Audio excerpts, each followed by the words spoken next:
Right. Thank you, बेटा. Good evening, good evening, good evening. कैसे हैं आप सब लोग? कैसे हैं? How have you guys been? Good day, good morning, good evening. Namaste, Bulavinak, and welcome to this stream. My name is Param Shivan, and I'm located here in Sydney, Australia.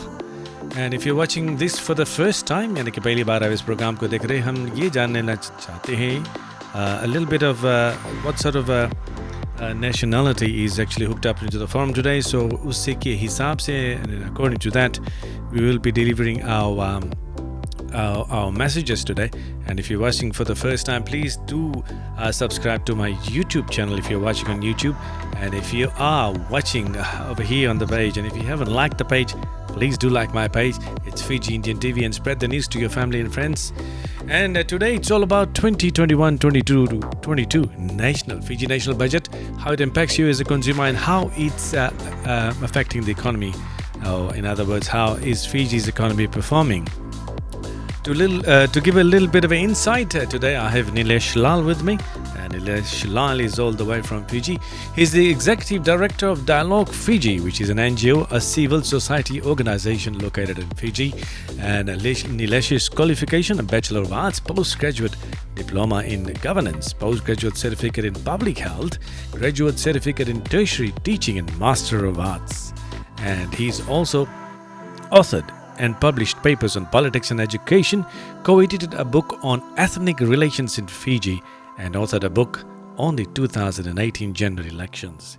He's also very keen, he is keen in urbanization, media politics, public financial management, and electoral processes. So here we go, ladies and gentlemen, and today with me it's Nilesh Lal. Usko hum welcome karte hain. Nilesh, welcome to the program. How are you, sir? How are you today? Thank you very much, Param. I'm doing well, and a very good evening also to all the viewers that are tuned into Fiji Indian TV right now. A very good evening from Fiji. Yes. How's the weather and how's the things happening over there in Fiji at the moment? Well, there's a lot happening, as you know, that our COVID outbreak situation is fast evolving. But in terms of the weather has taken a turn. Last few days. It's become a bit chilly and windy, especially here in Suva. Yep. So. Okay, so we've got probably about 60-40 people amongst our group. So we will have to use Hindi and English. So primarily, whatever you prefer, Nilesh will be delivering our budget analysis on that process. Now, any idea how many cases today in Fiji? Well, the data hasn't been released for this today evening yet, okay. Or at least for the period ending 8 a.m. Yes. today. But I think it was more than 700 confirmed cases. Yes. Yesterday. Okay, so it's going down. So the curve is slowly going down, huh? Well, we cannot really say that because we aren't testing enough. Okay. So there has been a bit of downscaling in as far as the testing is concerned. So it was expected that the numbers would go down, but the numbers have been steadily increasing, and I think the incidence of COVID, particularly in the Greater Suva area, is very high. It's very widespread, and it is certainly increasing at an exponential rate. So the numbers that are coming every day, they don't tell you the whole story. The situation is definitely a lot worse, and we haven't really peaked at the moment. The number of cases are steadily climbing. So a big thank you to or congratulations to Fiji. हम कह सकते हैं we are into finals at the moment, aren't we? Those who beat into the finals. Yeah, definitely. I think a lot of people would be looking forward to that too. मेरे ख्याल से जो final से लगभग 9 PM शुरू होंगे, तो we need to be also mindful of that. मेरे ख्याल से, I mean, we need to round up before that, otherwise we're going to have very few people tuning in from Fiji. So what time is it? It's 9 o'clock, 9 p.m. 9 p.m. Fiji time. 9 p.m. Okay, so we got about Fiji is going 9 to be, of course. That's right. And Fiji, of course, is going to be facing its arch rivals in Sevens Rugby, New Zealand. New So, Zealand. what Have they again it won? is going to be? Have they won Yeah. against New Zealand at all before? Yes, they have. In Sevens Rugby, I think Fiji has won more than New Zealand has in the encounters that Fiji has had with New Zealand Sevens team. But New Zealand is certainly a team that we can never write off, and uh, especially when it's a New Zealand and a Fiji final, then it is always a mouth-watering affair for the fans. And I think every Fijian fan uh, is never at ease when Fiji plays New Zealand Yes, of course. in a crunch match. So that that will certainly be a very interesting Okay. encounter later on today. Great, great. So, with Mhm. that out of the way, let's get into the budget of the 20. Now, my heading is wrong. Apologies. It's supposed to be 21 to 22 budget. Nevertheless, apologies. I made that mistake. I haven't been sleeping lately. Too much overnight, looks like. Now, Nilesh, tell me, just quickly, just very quickly, the NGO that you do work for in Fiji, that's called the Dialogue Fiji, no? What do you guys do over there, by the way? Well, the areas that we work on essentially are human rights, democracy promotion, peace building, and recently we also have set up a division that is looking at climate change, Okay. given the importance of it to Fiji. Yes. So it is a NGO that has been in operation since 2008, and we have been working in these areas, trying to make a difference, trying to bring about democratic consolidation in Fiji, Great, and great. also to promote human rights and uh, essentially also create better prospects for peace and stability in Fiji. Okay. Now, the main subject for today is the analysis of the national budget, the 2021 to 2022 budget. And I think Nilesh will simplify for you. And I thought, why not get someone who can explain, because there's so many pages over there. And it can be, a lot of people are just listening to the television and they don't worry about the budget. Now, Nilesh, let's get into it. And can you give me an overview of the budget in terms of the government revenue and expenditure at the moment? Mhm. Okay, I think I'm going to put this up. We're going to share screen. That's right. So,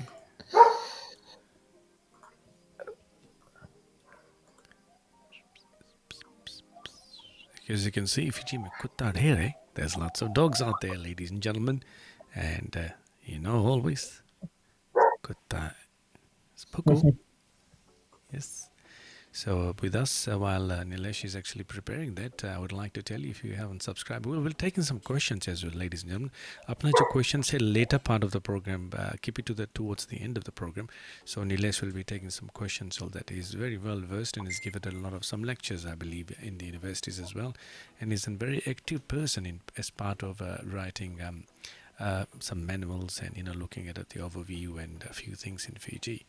Nevertheless, he loves, as he says, he loves urbanization, he loves politics, and he looks at principles out there and see how he can work. Okay, so what's happening here? How's he gone there? He's trying to share his screen.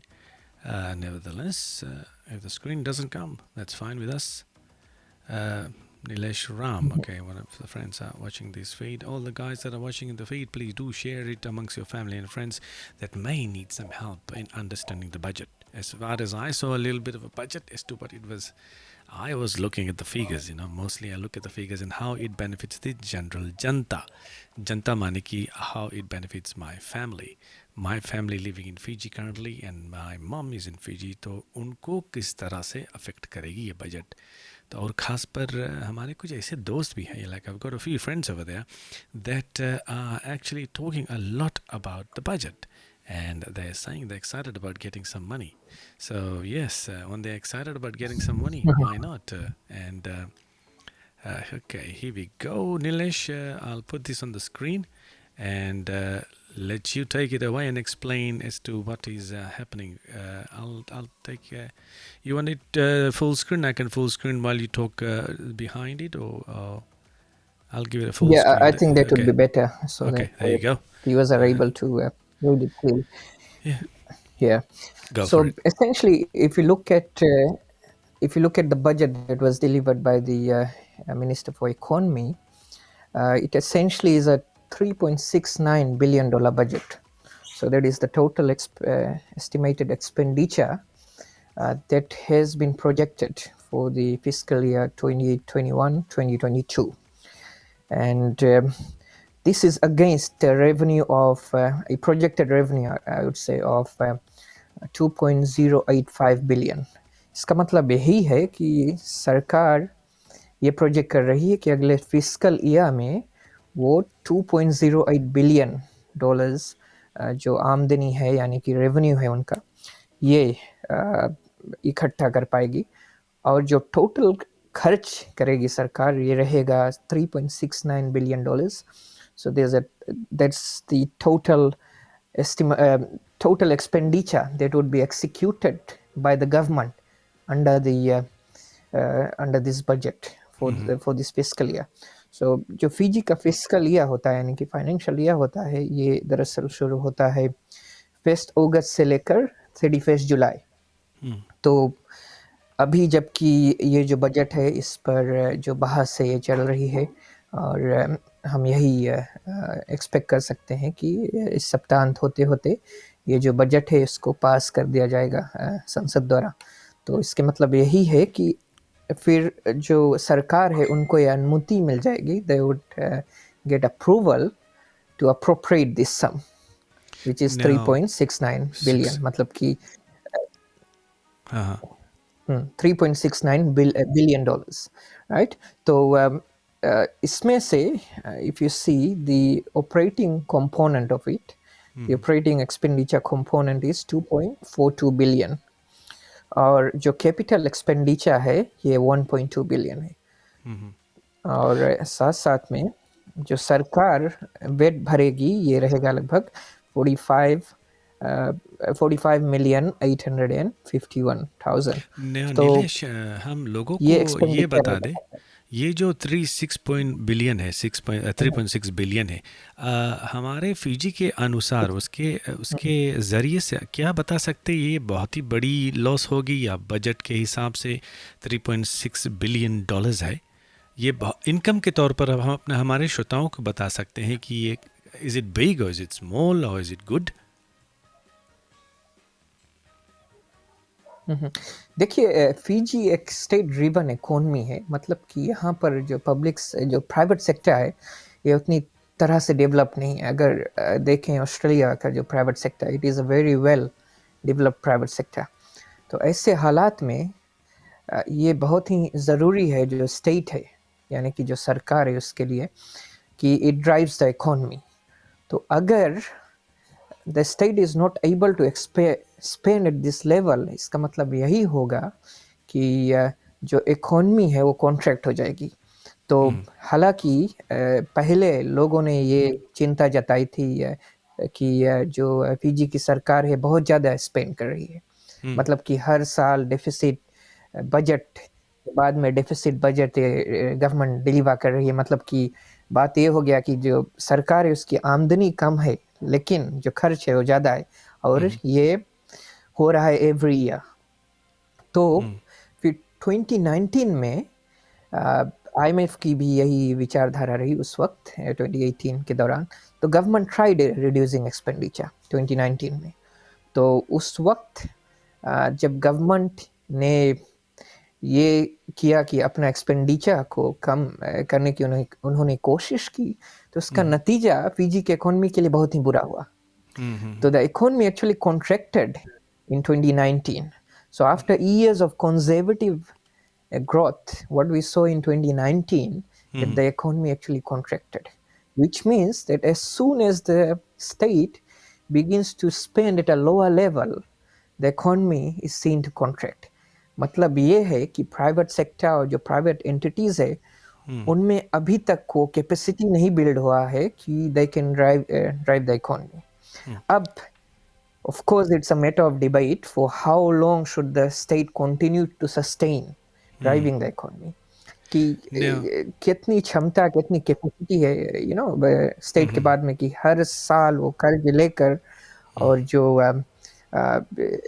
एक deficit budget या फिर एक expansionary budget को deliver करते जाए, और yes, how long can we sustain this? yep. So So that is the question. I think there's on the forum currently we've got quite a number of people who would prefer probably speaking English, judging by the number of people that come on this feed. So it'll be probably easy. We'll keep it with English. So it'll unki hamari jo it's much easier for them to understand. Okay. I think yeah. Mhm. So we'll keep it in English. That is fine. Yep, yep. Keep going. Mhm. So Mhm. looking at the budget back Yeah. again. Yeah. So as I was saying, that given the given Fiji's situation, the fact that Fiji is essentially a state-driven economy, if there is any effort by the state to actually reduce spending in a particular fiscal year, then the effect that we've seen has been that the economy actually contracts, and that was seen in 2019. Of course, part of it would be attributed to other factors, like, for instance, the Reserve Bank of Fiji um, essentially increasing the overnight policy rate, which led to a liquidity crisis, tightening of liquidity. But then, of course, there was also what we witnessed, that there was a decrease in investor confidence in the country. The general economic confidence that people had actually diminished in that fiscal year 2019. So this was before the COVID crisis came about. So Yes. Fiji's economy has been essentially given a battering even before COVID Mm, struck, mm, and part of it would be attributed to the government um, wanting to reduce expenditure, because there mm, was a lot of criticism that was leveled at the government that it was spending too much. And when they actually tried consolidating government spending, then the effect was economic contraction. And then what happened the following year, which was last year, of course, in Feb of last year, we had to close our borders, and essentially the biggest industry that contributes to Fiji's economy, the tourism industry, came to a tourist, yes. standstill. The Yes, so the tourism industries contributes directly about 39% of GDP, and then of course indirectly up to 65% Mm, of the GDP is composed of activities relating to tourism. So that is the sort of impact that mm, the COVID-19 crisis had on Fiji. And then before that, as I said, the economy was certainly in sort of a depression too, and uh, that also then led the government to again mm, attempt to deliver an expansionary budget last year. mm, mm, So coming back to what we have this year, so there's a projected revenue of 2.085 billion, and a lot of people are pretty skeptical of this. They are saying that the government will not be able to raise mm, uh, this level of revenue in the coming fiscal year because of the ongoing crisis, and because they feel that we may not be able to open our borders anytime in the future, and the fact that there is general subdued economic activity everywhere. Nearly all the sectors are affected, mm. and also the fact that the sort of impact overall that the crisis has had on the economy will mean that a lot of businesses are going to close for good. There would be high levels of Wow. unemployment, and general deterioration in the labor market. So this is what the people feel. I mean, quite Yes. a lot of critics of the budget, they have this view that there's no way that the government would be able to generate a revenue of 0. Or sorry, 2.08 billion in the new Mm. fiscal year. So, However, yeah. what I'd like to point out, that it is very hard to predict at this point in time what is going to unfold in future. Yes. Uh, whether you look at the ongoing situation in Fiji, or if you look at the ongoing situation in Fiji's major trading partners, whether it is Hmm. Australia, New Zealand, particularly if you look at the fact that the Delta variant of COVID-19 is essentially wreaking havoc also in Yes. Sydney, New Yes. South Wales, and there's a high degree of uncertainty as to what is going to happen in the immediate and in the midterm. So uh, that is something that we can only speculate on at this point in time. So, how strong is government's physical revenue at the moment, at this position at time? Well, I think what does give us a bit of optimism Hmm. and I'd say a bit of confidence is the fact that last year the government projected a revenue of 1.6 billion. Mm. However, the government was actually able to the government was actually able to collect revenue that was more Mm. than this. So Okay. the government actually collected about 2.1 billion dollars in revenue in the last fiscal year. So that was from August of last year to July of this year. Wow. And you know, in the last quarter of the last fiscal year, which was from April to July, there was uh, subdued economic activity because Hmm. Fiji had to go into lockdown because we Mm. had the second wave of COVID-19 Yes. cases. So, despite that, the government was actually able to collect around 500 million Mm. more than it projected. So, would that So, be and this is something. those revenue? Would you say they were part of donation or part of remittance from overseas country? Well, Could you say remittances that? definitely played a big role in Mm. as far as the economic resilience of Fiji Mm. is concerned. And then there was a lot of support from uh, Australia, New from Zealand, our and other development countries. partners. Yes. Yes, from the EU as well. So Fiji was able to get more aid than it had initially projected. So I Mm. think they got aid to the tune of 250 million in the last fiscal Mm. year. Mm. However, despite the aid, Fiji did very well, I would say, and I Okay. would attribute the good performance of the economy um, to the economic policies of government. The fact that their expansionary policies actually worked, the fact that the policies which were aimed at stimulating aggregate demand, Mm. they worked, and by March of this year, Fiji was doing reasonably well, Mm. and the government also had a operating surplus, which they Mm. of course have been able to carry. They would be able to carry forward also into the next fiscal year. Mm. But despite the fact that there was a huge slump down in economic activity in the last Mm. quarter, the economic performance in the first 9 months of the fiscal year 2020 to 2021 Mm. was pretty strong. Um, Now, I mean, once we take notice I'm of the prevailing factors. yes, I'm intrigued by that because there was COVID in bit amongst the COVID. There's no terrorist coming in and going.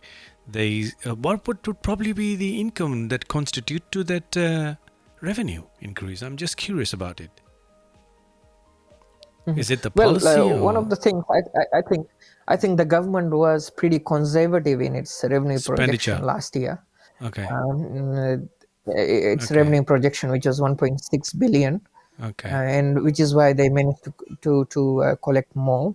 Mm-hmm. The other thing that there was a higher level of remittance Okay, compared to previous years. So okay. remittance played a huge role in keeping the Yes, Fijian economy afloat, and yes. also in maintaining the integrity of the Fijian dollar.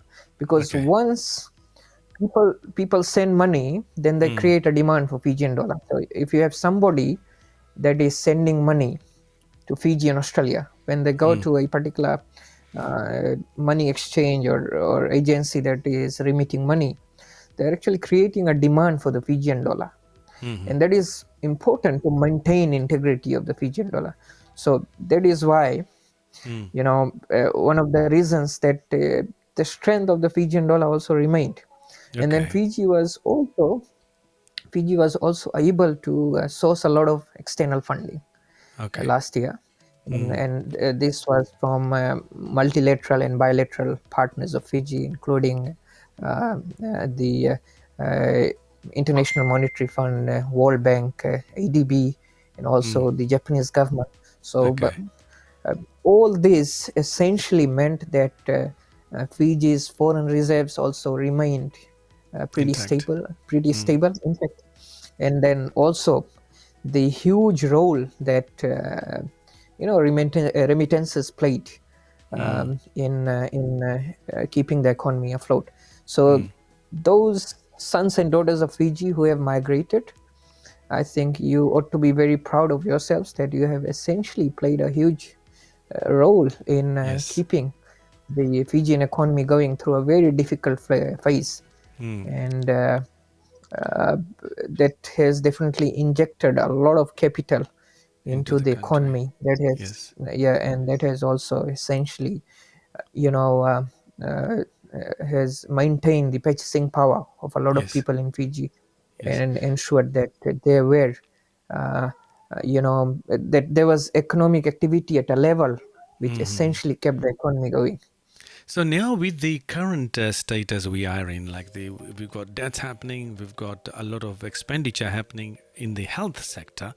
Now, do you think that it'll be feasible for the government to achieve a revenue target that they have actually projected for 21 to 22? Henceforth, the remittance would probably stay a little bit around $650 million as per last year, roughly, or probably a little bit more this year. What do you think this will be dependent on if they need to target the budget they have actually projected for 21 to 22?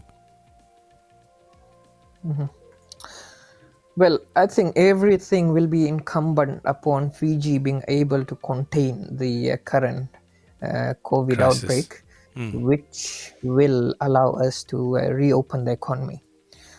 Because of the huge impact of the crisis on the economy. There's of course, very significant impact on the domestic sectors of the economy. And not to mention that unless we are able to contain the outbreak, we don't really have a reasonable chance of being able to convince our major tourist destination, Yes, of um, course. the governments of Australia and New Zealand to actually allow us into the travel bubble. So a lot is incumbent upon the recovery of the tourism sector. Uh, but one of the things, I think the revenue projection, again, that has been done for the next fiscal year is pretty conservative. If you look at it, they have pegged the earnings from tourism at 20% of pre-COVID levels. So Okay. this essentially means that they haven't relied too much on tourism earnings when formulating this budget and the revenue that they have projected for this for the new fiscal year. However, you need to realize that COVID-19 does not only have an impact on the tourism sector. There, it, its impact is uh, it's very marked on a range of sectors operating within the economy, whether it is retail, whether it's manufacturing, and so forth. So everything will be incumbent upon Fiji containing the COVID outbreak at the very The, earliest.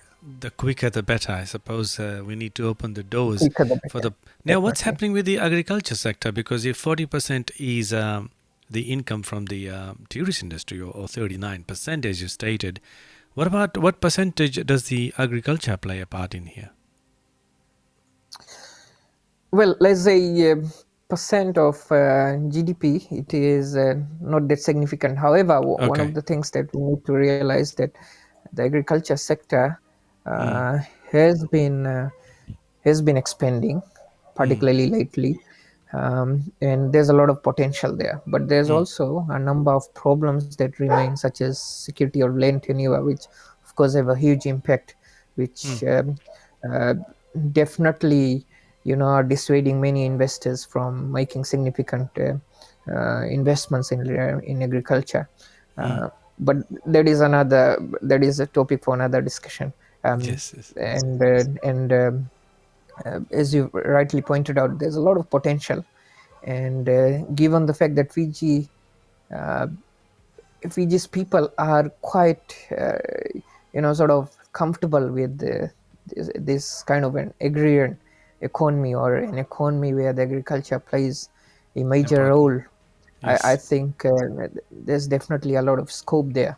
Hmm. So the government has been putting resources towards the expansion of the agriculture sector, but So, it is something, mhm, yeah, it is something that will take a bit of time to develop.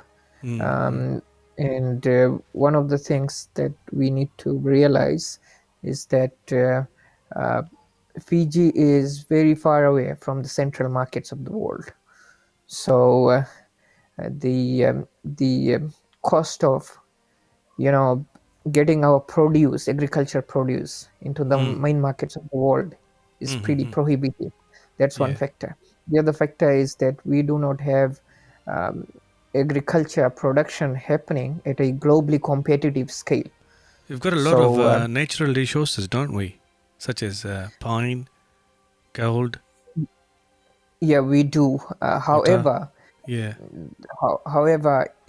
with some of these natural resources, we need to ensure that Acquire the they land. can be, yes, and then Mm. they can be sustained for future generations as well. Okay. um, Okay. so uh, uh, th- th- there are a lot of hurdles, but as Mm. I was saying, that unlike tourism, with agriculture you need to invest, and then you need to wait Yep. for True. a longer period of time before you actually get the output.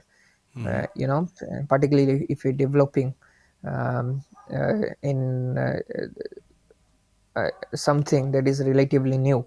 So and as I've said earlier on, that the competition that we have globally, agriculture production has become so efficient globally that they are able to produce at a fraction of the cost Mm. that we can produce in Fiji.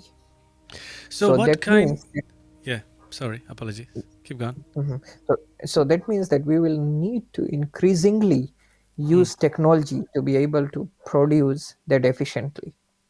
And in order to be able to incorporate technology into Mm. we definitely need very significant investments, and that investment will only come Mm. when the investors are secure about for instance, the tenure of the land. Yes. Yes. And so that is one of the issues that which is right at the root of the Discussion at the lackluster moment. performance of Yes. the Yes. agriculture sector. Yes. Mhm. Now, what kind of a budget is needed for a country like Fiji? Is Fiji's public debt sustainable? Mhm. Okay, so two questions in that. Yes. Uh, well, Fiji, as I've said, it is a developing state. It is, Hmm. in fact, a small island developing state. So it is quite isolated, which of course brings about its own challenges. It has got a pretty underdeveloped private sector. Mm. So the public finance literature says that Fiji needs a expansionary budget, or Fiji essentially needs a deficit budget year after year. It needs the state to be able to drive the economy, so that eventually the economy, the productive capacity of the economy, is increased. So the government has been trying to do exactly that, Mm. and that is why we have uh, such a budget. And people do get concerned about the deficit level in the budget, and as long as you have a deficit budget, obviously you need to borrow to be able to finance the Well, deficit, yeah. and When you said, mm, that again leads to a ever increasing public debt stock.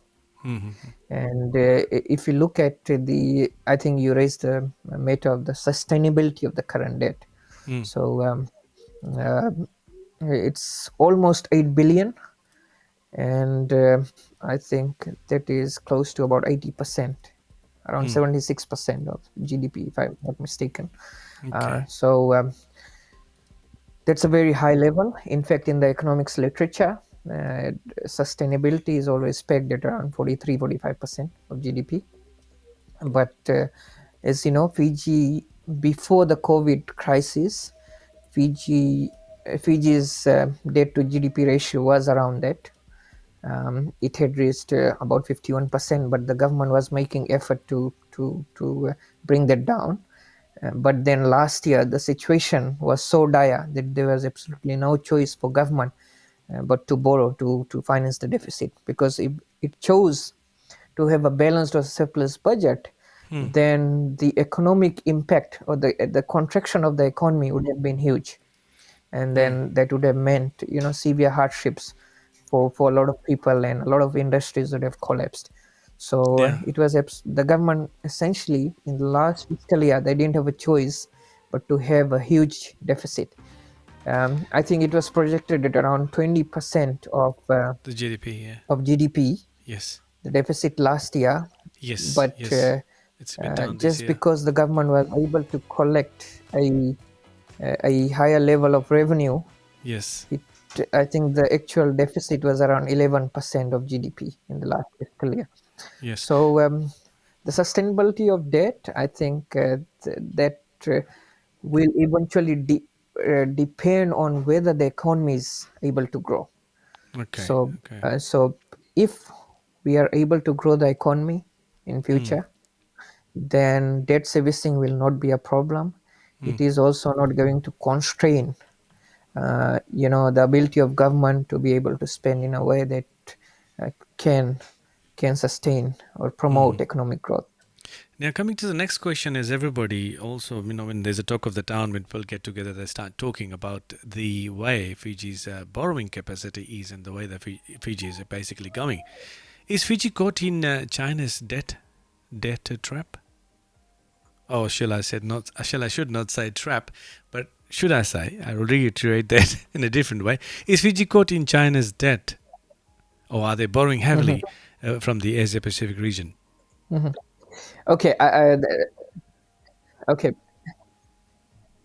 that's a very good question, Param, and I think there's a lot of discussion on this on social media. There's a lot of Yes, conspiracy theories also being, yes, uh, you yes, know, floated around. yes.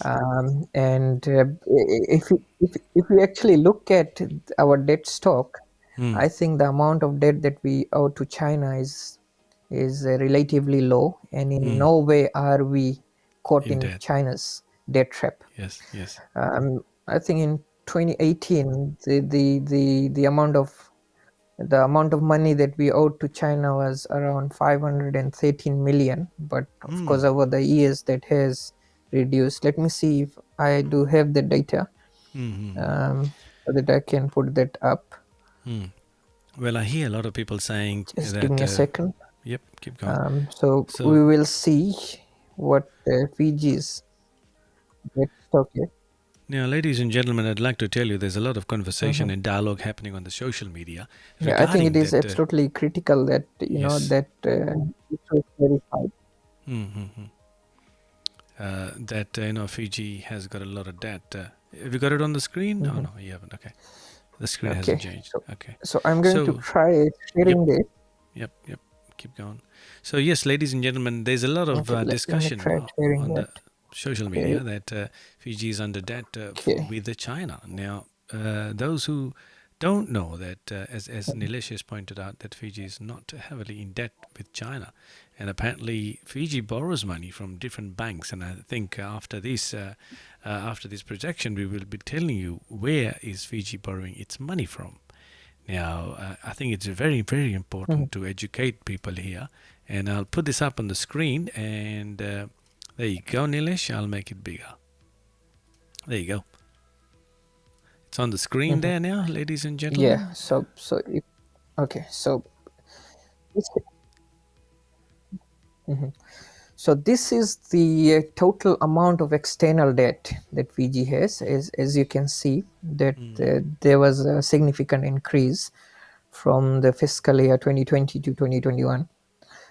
From July 20, or the amount of external debt Mm, is at July 2020, and the amount at July 2021, there was quite a huge increase. And then, as I've said, this would be attributed to the fact that the mhm, government had to borrow from external sources in the mm, last fiscal year. So if you look at the amount of debt that Fiji owes to China, mhm, it stands at around $441 million mm.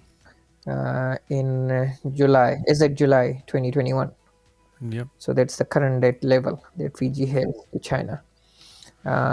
One of the reasons why that hasn't really decreased from the last year is because Fiji negotiated a repayment holiday Mm. with China, with the Exim Bank of China, Yep. and we have not been making repayments last year. Okay. But if uh, if it comes to that, if, for instance, China begins to apply undue pressure on Fiji, Mm-hmm. then Fiji does have the capacity to To pay be it off. able to repay this debt in a single Mm. fiscal year. So Yes. that's one Yes. of the things that you got to realize, Mm. that if it does come to that, then it can be paid off in a single fiscal year or two. Mm-hmm. So that's the important point. If you look at the fact that last year Fiji was actually able to pay off Mm. a 200 million dollars US uh, dollar denominated international bond, Mm-hmm. and despite the crisis, that Mm. payment was possible. We actually cleared it off altogether. Mm. So if it does come to that, we are not really that indebted to China to to to actually have such a situation where China begins to apply undue pressure on Fiji. Mm. On Fiji, true. So there you go, ladies and gentlemen. No, we are not in debt with China. And as a matter of fact, Fiji Mhm. borrows money from the World Bank, I believe. Nilesh, as well as the do they borrow from the Asia Bank, or is it purely they are borrowing from the ADB bank? Do they borrow from them, Nilesh?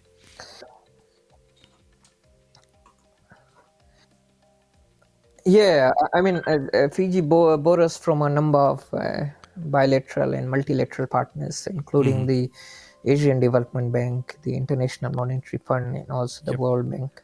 Yep. Yep. There's also the Japanese government that has Yes. Yes. done lending to Fiji recently. Yes. So yeah, Yes. there are multiple sources that Fiji borrows from. Yeah. For some information to the audience out there, the Asian Development Bank, Japan holds the most amount of shares, which is about 15.6. And you've got Japan, United States, China, India, Australia is also there. And by the way, Australia is holding some shares in there in the Asian Development Bank, which is good. Plus the World Bank, which is kind of safe, and that's by USA. 17% of shares is owned by USA, and 188 countries are members, and those are the two prime banks that usually, I believe, Fiji borrows.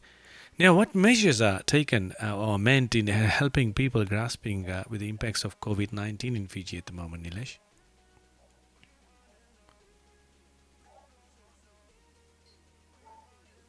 Sorry, I didn't get that What question. Can you what please measures repeat are that? meant? What measures are meant at helping people, grappling with What are all the the grappling measures? with yes, yeah, what's happening with the COVID at the moment? What are the measures being taken?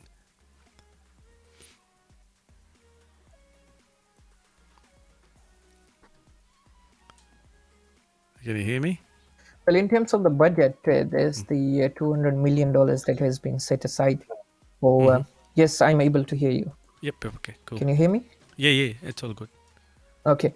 Yeah. So, yeah, as I was saying, that there has 200 been million. about $200 million that has Yes. been set aside for unemployment benefit Yep. Yep.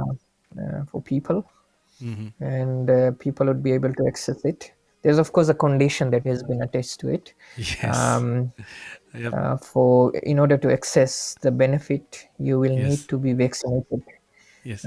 by the first week of August. So at least one dose of the vaccine needs to be received by you by Yes. by the first week of August for you to be able to be eligible for this unemployment support. Mm-hmm. And that is going to be around $120 a month per person.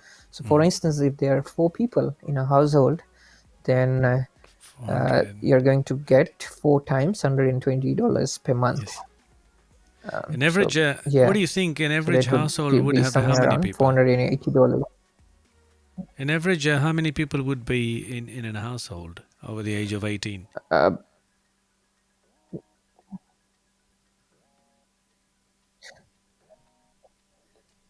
Well, there's a lot of variances. There are, of course, bigger families. A lot of Mm. people live in extended family setups. And of course, there's an increasing number of nuclear families now. Mm. But this, of course, only extends to eligible people. Mm-hmm. So, one of the conditions is that you need to be above the age of 18. Then Okay. you also need to not be a recipient of any other government assistance. Mm-hmm. So even if you are getting benefits under the TEL scheme Mm. allowances, you are not eligible if you're getting a social welfare pension. Mm. So just lost him there, ladies and gentlemen, because I think when he's on air, I suppose when he sees people or people sees him on air, then they're all trying to ring him up, obviously, and probably trying to chat with him. And or it's afternoon, they're all finished work, and they're all probably congratulating Fiji. Winning or actually going towards the final, which is happening in an hour's time. So that's probably why the network is really busy in Fiji. But nevertheless, he'll be back. And if you've got any questions, type it in the feed so I can grab him because he hasn't got much of a time. And also, the network traffic might get a little bit more heftier in about an hour's time. So he's got about another 40 minutes or half an hour to 40 minutes to go with us. So if you've got any questions, please do fire those questions and I'll trottle along as they come along. Now, any questions regarding? I think we've asked him so many questions. Now, the breaking the budget down is quite kind of complicated, and it doesn't in one sitting you cannot actually answer so many questions about the budget. But if you've got any specific questions, that'll be wonderful when he joins back in. Now, a few of the things he's actually pointed out, I'm quite surprised to hear that last year and that money that actually has been sent in form of remittance has actually managed to keep Fiji afloat, and people like us, our family and friends, which are overseas, New Zealand and Australia and England and USA, all those people living out there, you guys have been sending money, so you should tap pat on your back and say, look, hey, we have been keeping the economy afloat in Fiji. Now, my question is that all these $200 million that they have allocated at the moment as far as unemployment income support for Fiji affected COVID people. Now, as Nilesh has pointed out, there will be $120 per month starting from 1st of August, and it's per person over the age of 18. Now, I was doing my homework and I was thinking how many people basically are in an household. In a household. So if you know, do type it in the feed so I can know roughly how many people are there. I mean, I'm thinking there's about three to four people average in an household, and so they'll be getting $120 per person, which is coming start. But the condition is you got to get it jabbed, and before the next lump sum comes, you will also need to be jabbed. So that'll be starting on August. That'll last from August to October, and then the next lot will be handed out from October to for the next 3 months after that. So that'll be interesting as well. To see how it all shapes out over there, ladies and gentlemen. And 100 million support will assist individuals who are formal and informal sectors above the age of 18 years living in Viti Levu and do not benefit from social welfare payments. So if you are getting any social welfare payments or any payments from your Fiji National Provident Fund, then you will not be eligible for that. So the big condition is you have to get vaccinated, even one. For the first segment of money that you will be receiving or you need to receive, you need to get jabbed. So that's a condition that they have put out, that if you need the money, you need to get vaccinated so they can start opening the borders. Now, when they open the borders, they have to make sure that the current rate is actually decreased, or the infection rate is decreased. But the way things are going at the moment, it looks like it'll take a bit of a time. So they have projected for the next 6 months. It looks good, looks nice, and I think what they are probably planning is like they've ascertained that 650, 700. Close to $1 billion. We can actually reach close to $1 billion in remittances.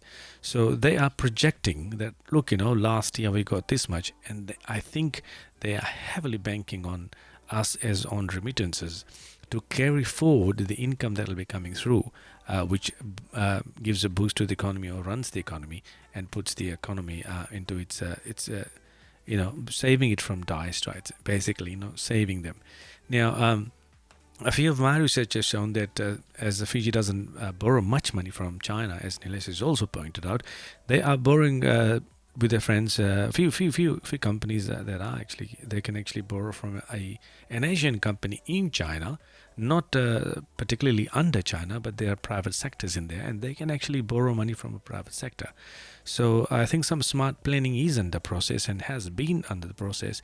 Now, my biggest question to him was that the projected income that Fiji requires is at the moment, the revenue that is required is about, the operating expenditure is about $2 billion, and the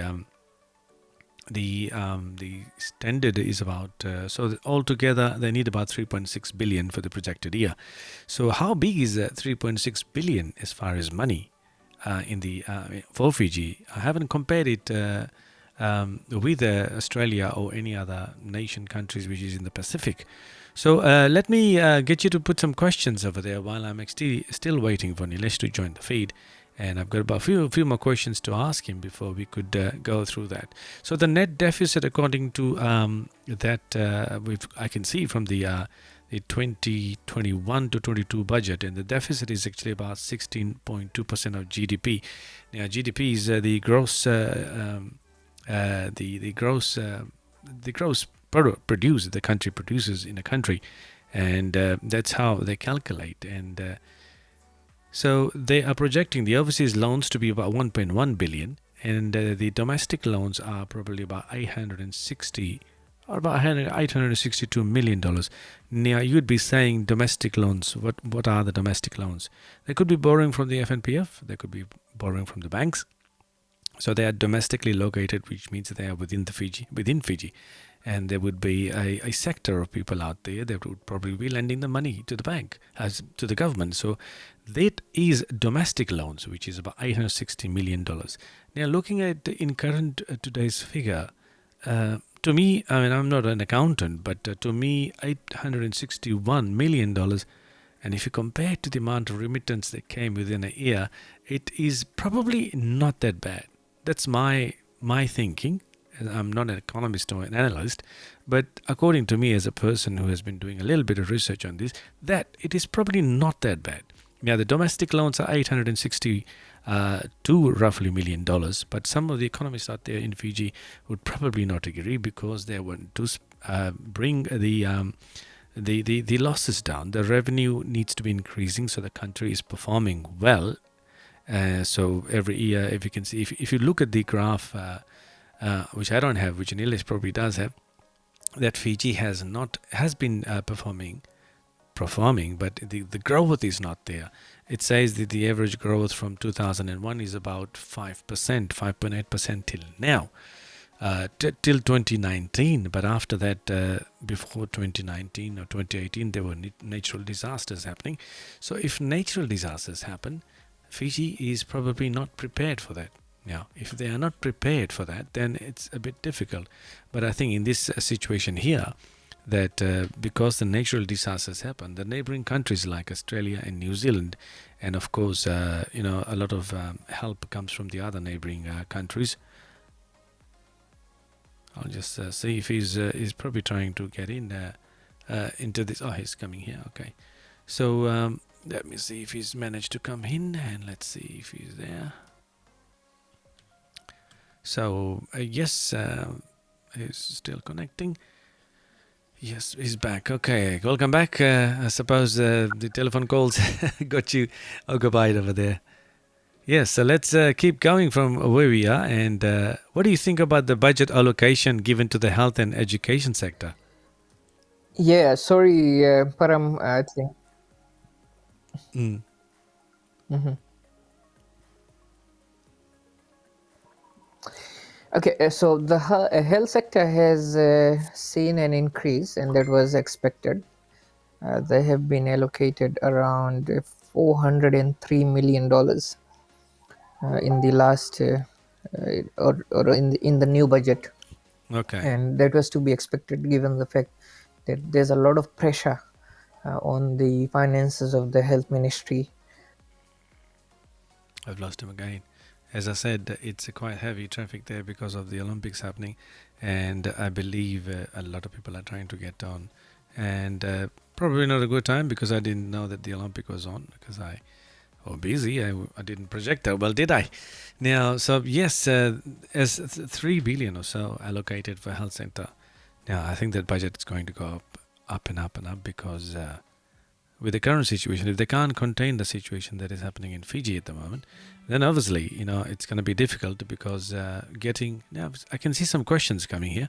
Now, if you got any questions, fire it up, and I will see if I can get Nilesh to. Yeah, I think this question here is soft loan from United Nations with no interest are given to other countries. Why is Fiji behind? Now you have to dig a little bit into that, and also say, Mr. Pradeep, that when you're saying Fiji is behind, in what sense do you mean Fiji is behind? So a little bit of research is needed on the question itself. Apologies there. So yes, a little bit of research is needed. There's a lot of talk going until as such. Little knowledge is very dangerous, ladies and gentlemen. It's good to talk amongst your family and friends. And until I looked into this, I was also misinformed in so many places as to how much. It's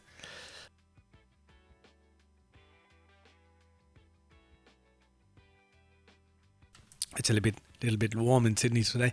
As how much capital is being allocated to Fiji New Airways airline, that alone a few $1 billion. So how come total expenditure, total TEL is very low? Now, how much capital is being allocated to Fiji Airways airline? That's alone with a few $1 billion. So how come total expenditure data TEL is very low? Now, I think this is the projection. Based on the projection, they would have borrowed some money. And if you can see, if you have a look at the budget, if you go through the budget, you have a look at it, you see they are actually paying off the loan as well, and they've got the capacity to borrow, and they've got the capacity to pay.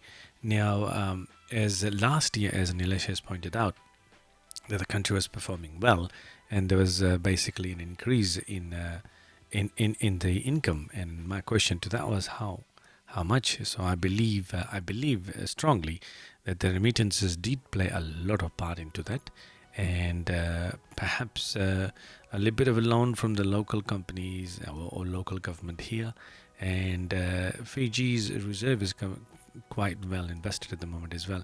So there's a few factors out there. I'm not an expert on that, Ashwin Narayan Bhai, and I'll get Nilesh to answer that question when he comes. And unfortunately, he's back now. So let's see. Let's see if he's made it back. Okay, Nilesh, how did you go? Okay, so the traffic is quite increased because everybody is probably wanting to watch Olympics, and that's why the data is all being chewed up around the Fiji there. So go ahead. We're talking about the budget allocation given to the health and education. I think you said about 3 billion.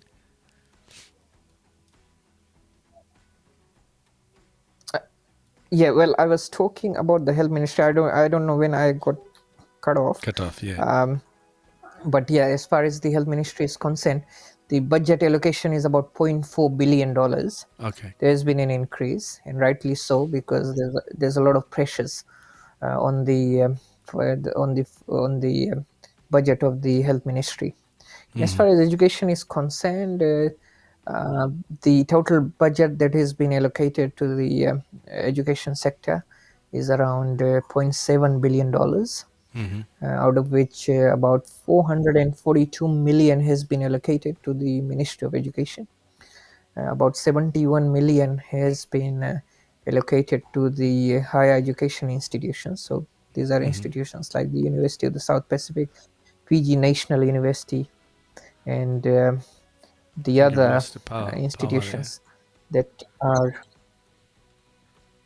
Yeah, I think you've lost the power there. I can. You're still in the feed, but you've lost the power. But nevertheless, so many things A are bit happening of. at the moment. Yeah. Did you just lost the power? Unless. Yeah, in fact, yeah, I think the battery on the light has depleted, the photographic light, so Okay, that's okay. We got any internal a home bit of home an issue. lights? Yep. You just turn on the lights at the inside. Have you got any home lights inside there that you can turn on? Mhm. Well, Have you got any I will home need to light? change the ISO of the camera. Or maybe Okay. if you can give me some time to fix that. Sure, sure. I'll Okay, come back. Yep, get it fixed up and come back. I'll just I'll wait right. on the back. I will wait on the back side behind the camera or in front of the camera. Okay, so now as I said, it happens and on a live feed. This is usually live, and we are not a superseded television station. In Fiji, especially the infrastructure of the communications is that they should increase. I think I've got a little bit of a grudge with them to increase, start increasing. Okay, Deborah, how are you? Welcome to the program. Ashwin Narayan, and Pradeep Kumar, Sanjay Sen, Perningani Tonga, thank you, welcome, and Rajendra Pillai, Nonit Deo, Siddiqui Jain, and a few others who are tuned in to. Sir, plus, please go ahead. We still can hear your voice. Thank you. Yeah, we can still hear him, but it's good to see your face, and it's good. And we will actually be doing this series. Uh, you know. In due course we will be, so it will be a good incentive, and this is a training platform for us as well. And I think this is the first time we have been trying to link with the people of Fiji in this sense that we can start bringing some sort of education and awareness as far as finance is concerned, or health sector or education, and whatever time you spend here. And it's just amazing. So I think Nilesh is back and he's got the lights on. I can see it in the green room. And, I did a good job. Thank you, ladies and gentlemen, for those who actually, why isn't Fiji not building a bridge with Canada?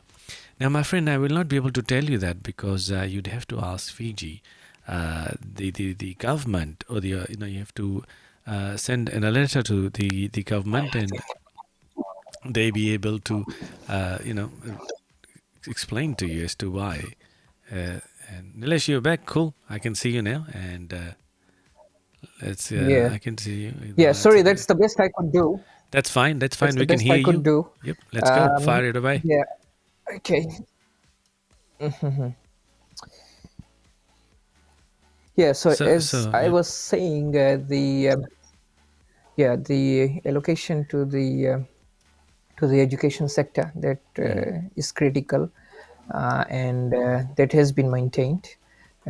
Although one of the changes in policy there is that there have been some conditionalities that have been placed on mm-hmm, who gets uh, tertiary education scholarships, because and I think I agree with that, because there mm-hmm, was an element of wastage there, as they were students uh, that kept on repeating certain causes, and the government continued Okay. paying their fees. And then subsequently, we do not really have, uh, given Fiji's economic situation, we don't really have, uh, the luxury of continuing to sustain Mm-hmm. that's sort of wasteful expenditure. Mm-hmm. So some uh, changes have been made in as far as the policy of government is concerned, Mm-hmm. and then So, there also have they have placed, yeah, so I've got two more questions, and we'll yes, finish with they that have questions, and I'll placed take some. certain focus. The what do you think is the Fiji's financial status in the Pacific region? Number one, and currently there's not much revenue coming from the domestic and the international market revenue. What impact is this having on the economy, or what impact it will have on the economy? So those are the two questions for you before we take some few questions on the from the forum, and we'll say goodbye. So, what do you think is the Fiji's financial standing Mhm. in the Pacific region?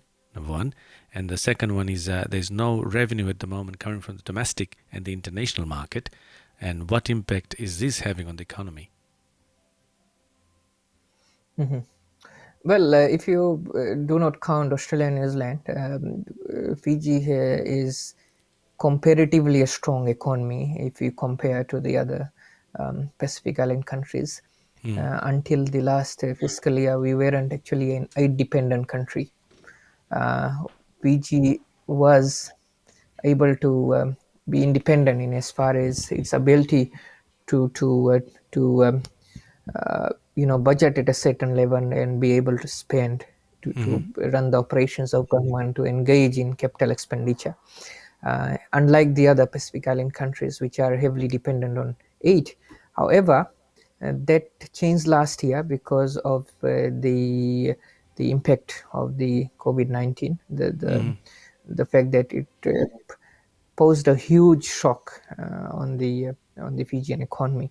mm, But I think in future, provided that the that economic growth can be achieved, that we will be able to once again mm, go back to being, you know, to no longer being a dependent country. mm. Now, Nilesh, I'll take a few questions from the forum. Why isn't Fiji not building a bridge with Canada? So I cannot answer that question. Maybe you could help that one. Mhm. Has to. Well, I think Fiji has got pretty good relations with Canada. Canada is, of course, one of our allies in the Mm, global scheme of things. But Canada is a country that is relatively far away from Fiji. It falls in another region entirely. Uh, I think the only strong ties that Fiji has with Canada is in terms of the Fiji Indian diaspora. mm, So a lot of former Indo-Fijians are living in various parts of Canada. mm, But apart from that, I mean, so that's the cultural connection. mm, But I don't think there is much scope, to be honest, for closer economic ties between the two countries, particularly because of distance. mm. But Now then, Fiji and China are, of course, friendly to each other. now, the next question is we want to know how come we had unprecedented economic growth with minimal foreign investment. Our PM says and copied the PM says and coined the Beni Mara boom. Coined the Beni Mara boom. I think we've actually talked about this one. I think that was one of the questions I sort of Yeah, turned but around I and mean asked you. that's an important point that has been raised. Ideally, Mm, we would mm, want to have economic growth that is driven by private sector spending. Ideally, mm, we would want to have economic growth that is driven by, or at least partly driven by foreign direct investment. mm, So the levels of foreign direct investment haven't been what we would have wanted them to be, even during the period of the so-called Bainimarama boom. mm, So the economic growth that we saw in Fiji, the years of conservative economic growth, that was largely state driven. mm, And I know that a lot of critics of that particular um, I mean, of government, and also the government approach to economic growth, will Mm-hmm. say that a state-driven economic growth is not really sustainable.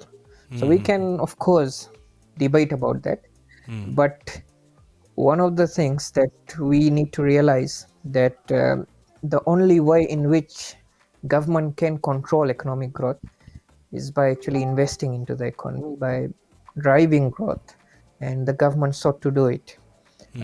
Whether they could have worked better at increasing foreign direct investment, that is definitely a question that requires further examination. Now, Nilesh, what do you think? I mean, what suggestions would you make with the current status at the moment in Fiji? Like, you love studying economy and you love studying all these principles and procedures that come out from the government. Now, what would you roughly recommend as yourself, if you were in the shoes of them? What would you recommend to get Fiji out of trouble? Well, at the moment, to be honest, the government has got limited options, which is I mean, the budget submission that I did on Mm-hmm. behalf of my organization, we had suggested that the government deliver an expansionary budget. We know that the uh, public debt stock is increasing. However, uh, given the dynamics, given the situation that we have prevailing at the moment, Mm-hmm. there isn't realistically any other choice but for the government to continue to drive the economy, and for the government to also take uh, loans from external sources to Mm-hmm. ensure that we have the capacity to be able to continue to buy Mm-hmm. from overseas markets, that we continue to have a an appropriate levels of foreign reserves. So Mm-hmm. that is absolutely important for government at this point in time. Unfortunately, the government doesn't have that sort of fiscal space that it needs to be able to do more. But one of the things that we need to realize, that Fiji is not the only country that has been affected so drastically by the Mm-hmm. COVID-19 pandemic. In fact, well consolidated, well developed democracies have also taken a huge hit. So Mm-hmm. ultimately, it is going to boil down to the resilience of the economy, how quickly we're able to bounce back. And it will also be incumbent upon every Fijian doing the right thing uh, uh, in as far as Fiji's economic interest is concerned. So at the moment, every government needs to do their part. I mean, every individual, every Fijian needs to do their part in ensuring Mm-hmm. that we are actually able to open up for international tourism soon, Mm-hmm. and Mm-hmm. they can do so by doing their part, which is as simple as going and getting vaccinated. Because Isolation, vaccinated, and all the other. right now, yeah, because right now the outbreak is the virus is so widespread Mm-hmm. that it is impossible to contain it, and Mm-hmm. we do not have the capacity to test to isolate everyone. So it's essentially impossible now. It has Mm-hmm. gone out of hand. So the only thing that Mm-hmm. can probably bring the outbreak under control is everyone getting vaccinated. That is the only tool in our arsenal that we have to turn around, the current status quo Now, that we have. a lot of people are asking questions like similar to this. I was gonna ask you, and he's just actually mentioned why do not government go on lockdown? And they had aid money. Kayum also told in Parliament they had 150 million from previous year carried forward to this year. So why isn't the government doing a complete lockdown now? As what would you say to that? Mhm. Well, I don't think, well, we've reached a point where lockdowns are not going to work anymore. But I Okay, believe this question that Chun has raised is, why didn't they do it before? okay, So they could have done it at an earlier stage of the outbreak. like any other country I for that agree that matter. the option was there, and one of the things that I believe that the government underestimated And Yes. everybody, most people in Fiji also underestimated was, how virulent this Delta variant Yes. Yes. the SARS coronavirus 2 was. Mm. And many countries, I think in every country that has been uh, struck by this particular variant, uh, every country is struggling to contain it. Mm-hmm. Despite the level of lockdown that countries are doing, they're Yes. struggling. Every country is struggling to contain it. uh, so uh, we can only speculate, I say. Mm. I mean, I can say about what could have been if there were more stringent lockdowns. I believe, of course, it might have delayed, The spread. the the spread and the sort of prevalence of the disease Mm-hmm. that we have at this point in time, which would have bought us more time to get vaccines and get everyone Yes. vaccinated, which would have obviously reduced the load Mm-hmm. on the healthcare system and save some lives in the process. So Mm. we could argue that, but we can't That's subject to really, a big you debate, I know, suppose. yeah, but we can't really quantify what sort of an impact it would have had on the economy Mm-hmm. if Mm-hmm. there was a Because more stringent lockdown. yes, I think none of the countries had expected this sort of a problem that this virus would probably bring. Now, tourism is one sector the government is really investing into. Someone said that I quote, "Don't put it on all your eggs into one basket." What is the one sector apart from tourism that could help the Fiji economy? Hmm. Well, there's been a lot of talk about diversification of Fijian economy, Mm-hmm. and I think it is worthwhile to pursue that, because, of course, we do not want to be over reliant on one sector. Mm-hmm. And I think that there's a lot of sectors which have potential, particularly if you look at the services sector, the professional services. I think Fiji has got quite a lot of qualified professionals, Mm-hmm. whether it be accountants or other people with technical skills. Mm-hmm. I think there's scope there. There's also a scope, of course, in the agricultural sector, Mm-hmm. uh, and um, and the other natural resources sectors too. For instance, fisheries and forests. So, but a lot will also depend on whether we are able to have significant levels of investment into those sectors. So Mm-hmm. new capital needs to come in And to obviously, the new capital will come significantly, from overseas. increase the prospect of success. Yes. Yeah, ideally, because when we have capital coming from overseas, then we Yes. also have, new skills coming. We have Mm-hmm. new technology coming, and that is something that is greatly needed Mm-hmm. for a country like Fiji to be able to unleash the potential of several sectors that of the economy. Now, Lucy Maram has also asked a question: will AstraZeneca protect us Fijians from the Delta variant? Now, Lucy, I am actually in the process of getting someone to specifically speak on health issues and what a lot about COVID and all that Mhm. in sense of that. But I suppose, Nilesh will Yeah, not but be able I to could answer. respond. I could respond to that. Okay, sure, go for that. Well, Go for that. I could partly respond to that.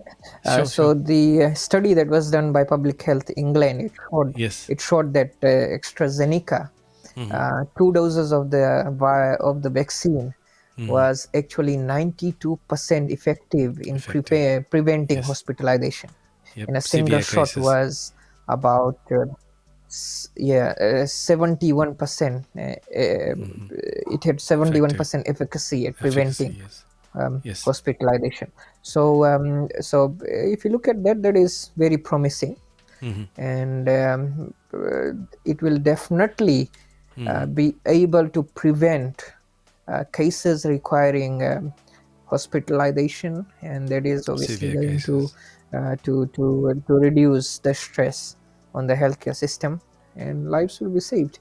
So even though the vaccines do not guarantee or provide 100% protection at this stage, Yep. Yep. you got to remember that the virus is fast evolving, Mm-hmm. And when it is allowed to run wild in the community, then there's a greater chance of it Mm-hmm. evolving in any even further and Mm. becoming even deadlier. So the vaccine is our Best um, option at the uh, moment. best hope at the moment. So uh, and then the fact that it has got reasonably high levels of protections that it can Mm-hmm. provide, I think it is definitely the silver lining in the cloud at the moment. So, in short, what the thing that people would take out of from this interview with you would be, I believe, is that get vaccinated. If you need to get on top of and start getting things back to normal, I suppose. Nilesh, is that what would you say? Yeah, I think that's a big part of the road to economic recovery, because every single day that the crisis is prolonged, that is damaging the economy, and that is also Mm-hmm. damaging the future of our children. So Mm-hmm. I urge everyone to get vaccinated. That is the best thing you can do at the moment to ensure that the economic crisis ends and we can be on the path to recovery. Mm-hmm. Well, Nilesh, it's been nice talking to you, and I will look forward to break these down further up in the future, and as things will develop.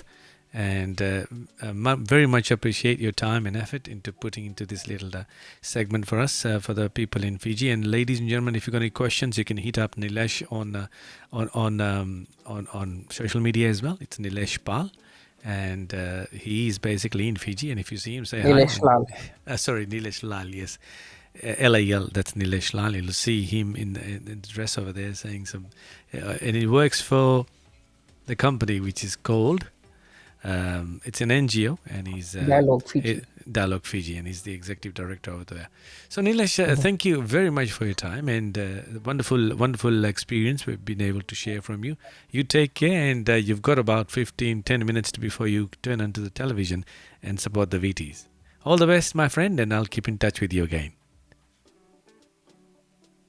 Thank you very much, Param, for the opportunity. Sure. And We should do more yeah, I often of think we things had a like that. pretty good discussion. Yes. Right. Okay. Thank Yes. you so much. Take care. You. Goodbye. So, yes, ladies and Okay. gentlemen, that's Bye. Nilesh Lal. And Nilesh Lal, I have to say it correctly because I did mention Nilesh Pal. It's not Pal, it's Nilesh Lal. So, yes, I think that was, I've gained some knowledge out of there as well, some good insights from Nilesh himself. And if you think that you need us to elaborate something more in future, do hit me up on Fiji Indian TV and send us a message. And these kinds of things we always do look forward to put it in front of you. So as a little message that I think that we should take from that interview or from that conversation with Nilesh was that do get vaccinated and do not follow the anti-vaccine movement, because if you want to see Fiji back on the track, then you have to get vaccinated. And unfortunately, every country is going through that at the moment. They could not predict the outcome of this variant, and I think everybody can say and suggest things, but globally, if you look at it, it's a big trouble and it's a big problem. So stay safe, take care, enjoy, and thanks for tuning in, and wonderful session with you guys there, and a good night and all the best. And Bulavinaka, and from myself, Param Shivan, we'll see you again. Keep in tuned with our channel, and do subscribe and do share with amongst your friends, and keep looking up for the stuff that we put out there for other stuff. And we've got some things coming up, some interviews coming up, things on COVID as well, some health issues, a few more issues we'll be discussing. So keep your eyes open on this video. Thanks for listening. Thanks for joining in. Nisamada and Bulavinaka.